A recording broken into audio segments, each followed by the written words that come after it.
월스트리트 한복판에서 풀치마를 입고 훌러춤을 춘 억만장자. 그런데 평생 낡아 빠진 픽업 트럭을 몰고 다녔던 사람. 보내주신 자료들을 읽어보니까 이 월마트의 창업자 샘 월트는 정말 한마디로 딱 정의하기가 힘든 인물이더라고요. 그렇죠. 한편으로는 직원을 동반자라고 부르면서 모든 정보를 공유한 뭐랄까 굉장히 혁신적인 리더인데 다른 한편으로는 그가 만든 그 거대한 제국이 수많은 동네 가게들을 쓰러뜨렸으니까요. 바로 그 지점입니다. 어떻게 사람을 최우선으로 생각한다는 철학이 결국에는 다른 사람들에게 피해를 주는 시스템을 낳게 됐을까? 이번 시간에는 당신께서 보내주신 자료들을 바탕으로 샘 월튼이라는 인물 안에 담긴 이 거대한 모순, 샘 월튼의 패러독스를 한번 깊게 파헤쳐보려고 합니다. 그의 눈부신 성공 공식부터 그 빛이 만들어낸 아주 짙은 그림자까지 그 안에서 우리가 발견할 수 있는 건 과연 무엇일까요? 우선 그의 성공 원칙부터 한번 살펴보죠. 보내주신 자료에 그가 직접 정리했다는 사업 성공을 위한 10가지 원칙이 있었잖아요. 이걸 읽으면서 제가 가장 놀랐던 건 와, 이 사람의 에너지가 정말 보통이 아니구나. 결혼하고 첫 2년 동안 이사를 16번이나 다녔다는 대목에서는 정말 입이 떡 벌어지더라고요. 그 에너지가 그대로 사업에 투영된 거죠.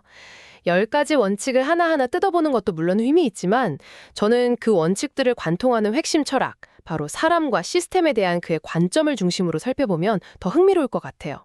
특히 내부 구성원, 그러니까 직원을 바라보는 시선이 굉장히 독특했습니다. 뿐인 구호가 아니었던 게 그 4번 원칙에서 아주 명확하게 드러납니다. 정보는 힘이다. 동료들에게 정보를 공유하고 힘을 부여함으로써 얻는 이익은 경쟁자에게 정보가 알려지는 위험을 상쇄하고도 남는다. 이거 정말 대담한 생각 아닌가요? 당시로서는 거의 혁명적인 발상이었죠. 20세기 중반 대부분의 경영자들에게 정보는 통제의 수단이었거든요. 사장만 아는 정보, 임원만 아는 정보 이런 게 계급처럼 존재했죠. 그런데 샘 월트는 그걸 그냥 완전히 뒤집어 버린 겁니다. 우리 가게의 매출, 이익, 원가, 저기 경쟁점 정보까지 내가 전부 다 알려줄게. 이걸 보고 당신이 사장인 것처럼 생각하고 일해봐. 이렇게 말한 거나 마찬가지예요. 그렇게 정보를 다 주면 직원들이 정말 주인의식을 가질 거라고 믿었던 거군요. 네. 단순히 월급을 좀 더 주는 것보다 훨씬 더 강력한 동기부여가 됐겠어요. 내가 정말 이 회사의 중요한 일부구나 하는 느낌을 받으니까요. 정확합니다. 이게 바로 월마트 성장의 핵심 엔진이었습니다. 직원들이 스스로 문제를 찾아내고 해결책을 제안하기 시작한 거죠. 예를 들면 어떤? 저쪽 경쟁 매장은 이 상품을 얼마에 파는데 우리 납품가를 조금만 조정하면 더 싸게 팔 수 있습니다 같은 제안들이 현장에서 막 쏟아져 나온 거예요. 이건 최고 경영자가 혼자 책상에 앉아선 절대 할 수 없는 일입니다. 수만 명의 직원이 각자의 자리에서 회사의 눈과 귀가 되어준 셈이죠. 정보 교류뿐만 아니라 감정적인 교류도 굉장히 중요하게 여겼더라고요. 적절한 시기에 진지한 칭찬을 대신할 수 있는 건 아무것도 없다. 이 5번 원칙도 아주 인상 깊었어요. 그리고 고객과 직접 만나는 최전선의 직원들이야말로 진짜 전문가다. 이렇게 생각해서 항상 그들의 목소리를 들으려고 노력했다는 정도요? 네. 그게 내부를 향한 사람 중심 철학이었다면 외부, 즉 고객과 시장을 향한 그의 원칙은 무서울 정도로 단순하고 또 강력했습니다. 바로 고객의 기대를 넘어서라는 8번 원칙과 경쟁자보다 비용을 낮게 통제하라는 9번 원칙. 이 두 가지의 결합이죠. 좋은 물건을 싸게 판다. 사실 모든 소매업의 목표잖아요. 그런데 월마트는 이걸 어떻게 누구도 따라올 수 없는 수준으로 해낼 수 있었을까요? 자료를 보면 월톤의 그 지독한 짠돌이 정신이 한몫한 것 같던데요? 네. 그는 억만장자가 된 후에도 출장을 갈 때 동료랑 같이 저렴한 모텔에 방 하나를 나눴었고 비행기도 항상 이코노미석만 탔다고 하죠. 와, 근데 이게 단순히 개인의 절약 습관이 아니었어요. 이걸 회사 전체의 민화로 만들어버렸습니다. 화려한 본사 건물도 없고 값비싼 법인 차량도 없었죠. 그는 효율적인 경영을 한다면 온갖 실수를 만회할 수 있다고 입버릇처럼 말했어요. 그럼 그렇게 아낀 비용이 전부 어디로 갔을까요? 전부 상품 가격으로요. 고객에게 돌려준 거군요. 네. 결국 극한의 비용 통제가 고객의 기대를 넘는 가치로 직접 이어진 거네요. 이게 바로 월마트의 선순환 구조였군요. 그렇습니다.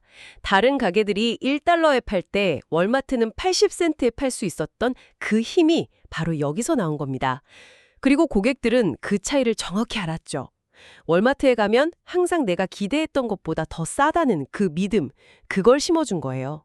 이 모든 원칙들을 하나로 묶어주는 마지막 퍼즐 조각은 샘 홀튼 자신의 태도였던 것 같아요. 성공을 축하하고 실패는 웃음거리로 만들라는 6번 원칙이요. 처음에 저희가 얘기했던 그 월스트리트 훌라춤 사건이 바로 이 원칙의 상징적인 사례죠. 네, 아주 유명한 일화입니다. 당시 월마트가 세전이익 8%라는 거의 불가능해 보이는 목표를 제시했어요. 그리고 이걸 달성하면 월스트리트에서 훌라춤을 추겠다고 직원들과 약속을 했습니다. 잠깐만요. 진짜로 했다고요? 듣기만 해도 황당한 공약인데 그걸 정말 지켰어요. 풀치마까지 입고요. 정말로 했습니다. 풀치마에 꽃목걸이까지 걸고 월스트리트 증권가 한복판에서 춤을 췄죠. 와, 처음엔 다들 농담인 줄 알았는데 그 약속이 직원들에게는 엄청난 동기부여가 된 거예요. 회장님이 저런 약속까지 하는데 우리 한번 미쳐보자 하는 분위기가 만들어졌고 결국 목표를 달성해냈습니다. 대단하네요, 정말. 샘 홀튼은 이 사건을 통해 보여준 거죠. 리더가 자신을 내려놓고 즐길 줄 알 때 조직이 얼마나 강력해질 수 있는지를요. 이건 뭐 리더십을 넘어선 일종의 행위예술이었어요. 와, 정말 대단합니다. 직원을 동반자로 믿고 정보를 공유해서 주인의식을 심어주고 그렇게 만들어진 효율적인 시스템으로 비용을 아껴서 고객에게 최고의 가치를 돌려준다. 그리고 이 모든 과정을 리더가 앞장서서 즐긴다. 정말 완벽한 성공 공식처럼 들립니다. 그런데 당신이 보내주신 자료를 계속 읽다 보니까 마음이 점점 무거워지더라고요. 이 완벽해 보이는 성공 기계가 움직이는 동안 그 바깥에서는 전혀 다른 이야기가 펼쳐지고 있었으니까요. 바로 그 지점부터 샘 월튼의 패러독스가 시작됩니다. 그가 만든 이 강력하고 효율적인 시스템은 월마트라는 성 안에서는 이상적으로 작동했지만 성 밖의 세상에는 엄청난 충격파를 던졌습니다. 월마트의 초저가 곰세와 그 거대 자본 앞에 수십 년간 한자리를 지켜온 동네의 작은 찰물점, 약국, 옷가게, 그야말로 추풍낙엽처럼 쓰러져 나갔죠. 자료에 묘사된 걸 보면 정말 생생하게 그려져요. 한적한 소도시에 월마트가 딱 들어서는 순간 그 지역의 상권 지도가 완전히 바뀌어버리는 거죠. 처음엔 사람들이 환호했지만 몇 년 뒤에 돌아보면 동네 상점거리가 텅 비어버린. 맞습니다.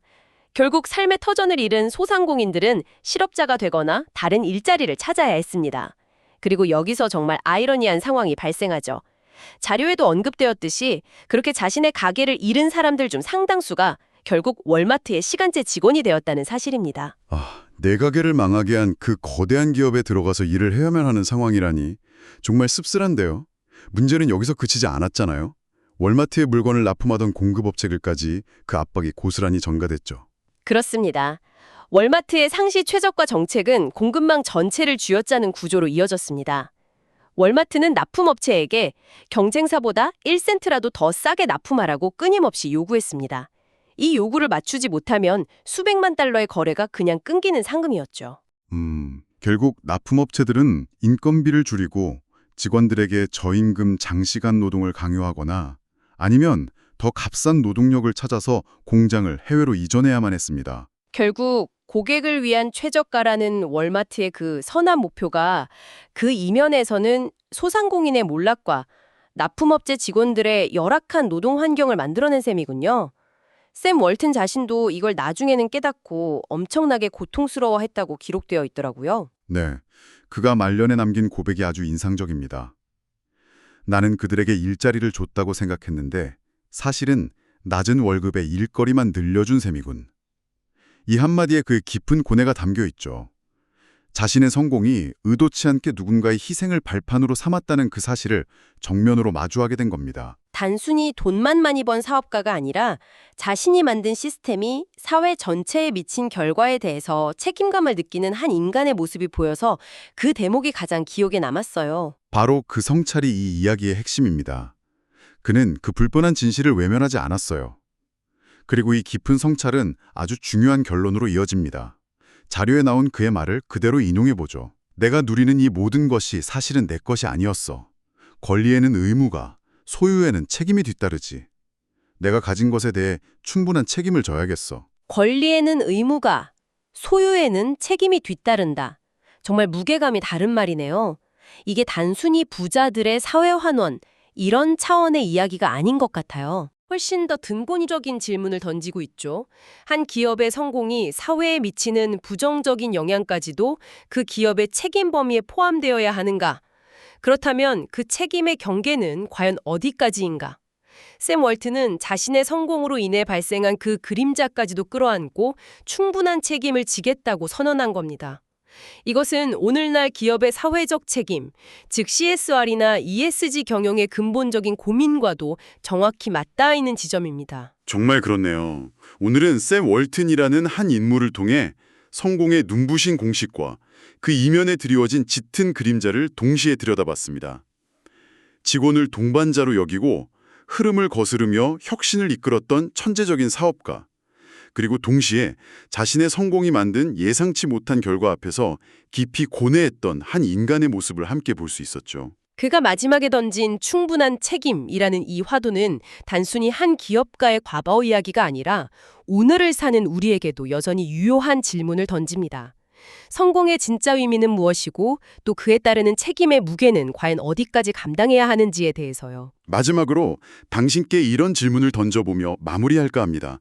샘 월튼의 사람 중심 철학이 결국에는 다른 사람들에게 고통을 주는 결과를 낳은 이 패러독스, 이걸 우리는 어떻게 이해해야 할까요? 애초에 선한 의도로 시작된 비즈니스 모델도 그 규모가 감당할 수 없을 만큼 커지면 결국 시스템 자체가 의도와는 다른 방향으로 흘러가게 되는 걸까요? 아니면 그의 철학에 우리가 놓치고 있는 또 다른 이면이 있었던 걸까요? 이 질문에 대한 답은 당신의 생각에 맡겨보겠습니다.